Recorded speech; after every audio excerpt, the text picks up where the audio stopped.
Marathon meeting à Abidjan, réunion marathon de 48 heures sur le sida pour préparer l'organisation de la conférence internationale anti-sida et des IST en Afrique. To prepare for ICASA 2017 here in... Le programme de la conférence est un programme en 3 lignes. On a la ligne communautaire, on a la ligne scientifique et on a la ligne leadership. Une bonne feuille de route, c'est l'objectif donc à atteindre. Société civile, scientifique et communautaire apportent leur contribution pour réussir le rendez-vous de décembre. À ce titre-là, notre rôle premier, c'est de renforcer la participation des scientifiques et chercheurs nationaux à cette importante conférence internationale. C'est le programme communautaire qui s'occupe de l'animation.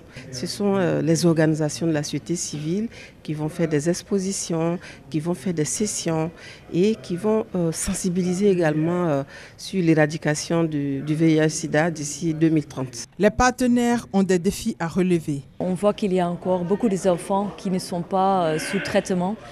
Donc pour nous, en tant qu'UNICEF, une opportunité de continuer le plaidoyer avec les autres partenaires. Comment on accélère la réponse au VIH-Sida, comment on accélère nos interventions pour aller beaucoup plus rapidement pour l'atteinte des objectifs des 3,90. Le gouvernement ivoirien veut réussir le pari de la mobilisation.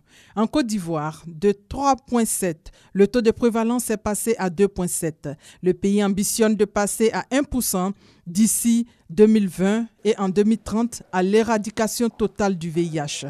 ICASA 2017, c'est 7 000 à 10 000 participants attendus pour réfléchir sur le thème « L'Afrique, une approche différente vers la fin du sida ».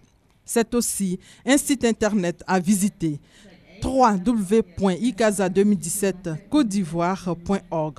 Lors de ses déplacements à l'extérieur, la ministre de la Santé mobilise toujours la communauté internationale sur la tenue effective de ICASA à Abidjan du 4 au 9 décembre prochain. Mais avant, il y aura la réunion des bailleurs de fonds le 7 septembre à la primature.